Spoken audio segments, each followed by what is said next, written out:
ये लाल रंग इमोशन का है। हमारे मुख्यमंत्री जी इमोशन नहीं समझ सकते हैं। और देखो हमारे यहाँ तो बाल बाल भी हैं सर पे, तो कम से कम ये टोपी उन लोगों के भी काम आ सकती है जिनके बाल ना हो गंजे जो लोग।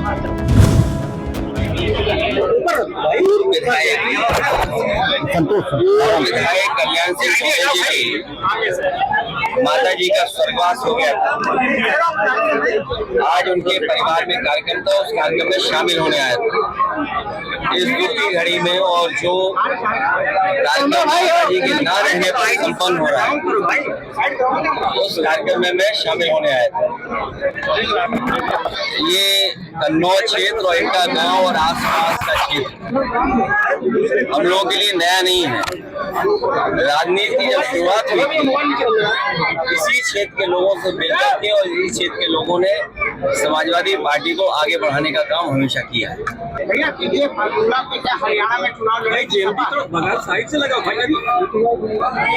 ये कहाँ चुनाव लड़ना है ये पार्टी तय करेगी और भविष्य में समाजवादी पार्टी राष्ट्रीय पार्टी कैसे बने उस दिशा में समाजवादी कार्यकर्ता नेता हम लोग लगातार काम करते रहेंगे।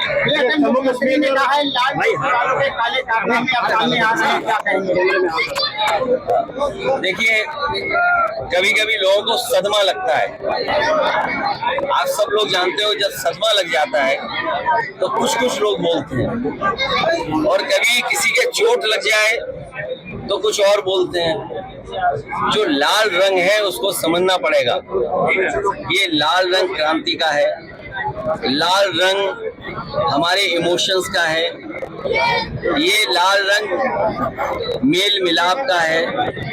ये कार्यक्रमों का हमारे जब बहुत पारिवारिक कार्यक्रम होते हैं उसमें सबसे ज्यादा रंग अगर कोई दिखाई देता है तो लाल रंग दिखाई देता है।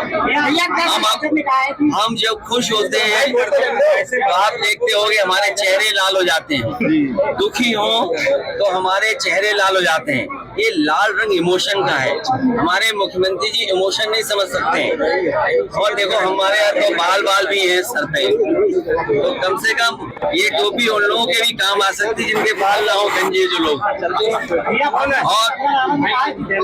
जो काले रंग की टोपी पहनते हैं उनका तो काले ही सब कुछ काला होगा, इसलिए काले पे बहस नहीं कर रहे हम। हमारा लाल रंग मेल मिलाप का है, खुशी का है, त्योहारों का है।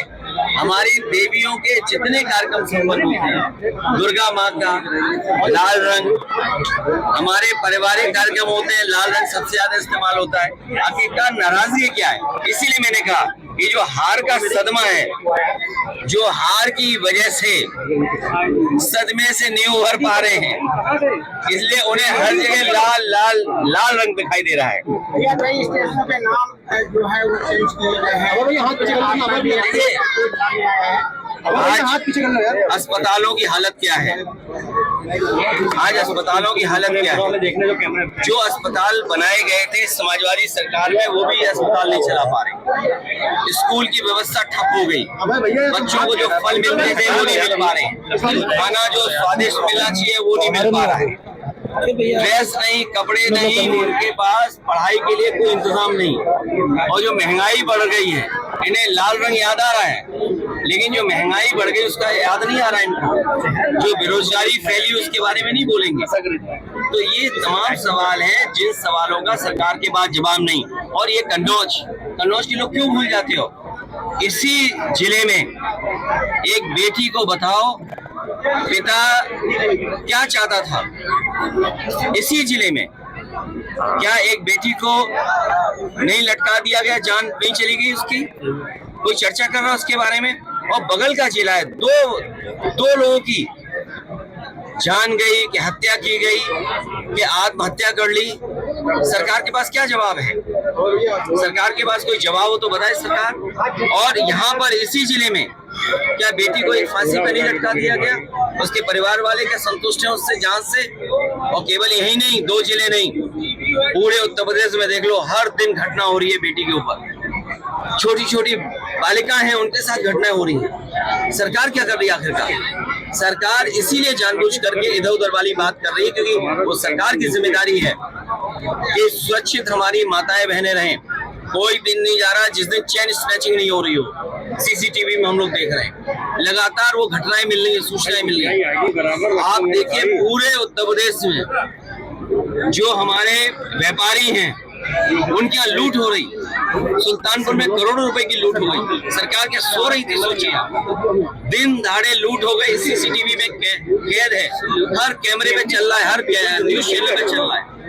और उसके बाद ऐसा ही नहीं कि घटना और न हुई है उत्तर प्रदेश में, और जिलों से भी खबरें आ रही है कि जहाँ पर घटना इस तरह की लूट की हुई है। तो सरकार क्या सो रही है? क्या करे सरकार? हिमाचल प्रदेश अयोध्या में सर्किट रेट से जमीन बनाने का प्रस्ताव आया। देखिए, गरीबों से जब जमीन ले ली गई, जब गरीब ये मांग कर रहा था कि वहां पर सर्किट रेट बढ़ा करके 4 गुना और 6 गुना मुआवजा दिया जाए, तो सरकार ने वहां का ना सर्किट रेट बढ़ाया, न किसानों को मुआवजा देने के लिए वो इंतजाम नहीं किया। और जो बड़े लोगों ने, कारोबारियों ने, वो खासकर बीजेपी के लोगों ने जमीन ले ली। बीजेपी के लोगों को मुनाफा मिले, वो ज्यादा पैसा कमाएं। गरीब जो जानकार नहीं था, उसको जानकारी नहीं थी, वो सस्ते में जमीन बेच गया, सस्ते में ले ली। और अब जब जमीनें बीजेपी के लोगों के पास पहुंच गई, बड़े कारोबारियों के पास जमीन पहुंच गई, तो सर्किट रेट बढ़ाया जा रहा है जिससे उन्हें मुनाफा ज्यादा हो। हम लोगों की ये मांग थी कि किसानों से जमीन ली जाए तो सर्किट रेट बढ़ा करके ली जाए, तब सरकार ने सर्किट रेट नहीं बढ़ाया। गरीब हमारा किसान वो समझ नहीं पाया, उसकी जमीन जब बीजेपी वालों ने दूसरों को बिकवा दी, खुद खरीद ली, उसके बाद उनको मुनाफा पहुंचाने के लिए सर्किट रेट बढ़ाया जा रहा है। ये हिमाचल जनगणना के लिए मना कर रहे हैं। मैं इसमें कुछ नहीं कहूँगा। भैया हिमाचल प्रदेश में इसमें बीजेपी के लोग अपने सफाई हैं। और याद रखना, बीजेपी वाले कई बार रणनीति अपनाते हैं कि अपने लोगों से कुछ नहीं। भैया पैगंबर इस्लाम बिल लाने की मांग की गई है कि हजरत मोहम्मद पर। मैं आपसे कह रहा हूँ कि किसी भी तरह का धार्मिक, किसी भी धर्म का अपमान नहीं होना चाहिए। हमारे मुख्यमंत्री को नहीं देखा, बांग्लादेश में चिंतित हैं। देश के प्रधानमंत्री को चिंतित होना चाहिए। और जब देश की सरकार ये कहती है कि पॉलिटिकल पार्टीज जवाब न दे जनता में, अपने विचार न रखें, क्योंकि ये सरकार के जिम्मेदारी बनती है, वो लिहाज विपक्ष के लोग कर रहे हैं, लेकिन ये लिहाज भारतीय जनता पार्टी के लोग नहीं कर रहे हैं। सरकार इनकी, प्रधानमंत्री इनका, विदेश मंत्री इनका, तो किसने रोका है कि सुरक्षित न लोग रहें? जिम्मेदारी किसकी? और विपक्ष को कहा जाता है कि फॉरेन मैटर्स में आप कुछ बोल नहीं सकते। ये हिमाचल प्रदेश के मुख्यमंत्री और भाजपा मंत्रियों ने सैलरी लेना बंद कर दी है। राहुल गांधी का जो खटाखट फार्मूला था, तो अब तो सैलरी लेना उन्होंने बंद कर दी वहां से। भाई जीएमडी नीचे कर, जीएमडी कर लो। ठीक, थैंक यू। चलिए, पत्रकार साथियों का बहुत धन्यवाद।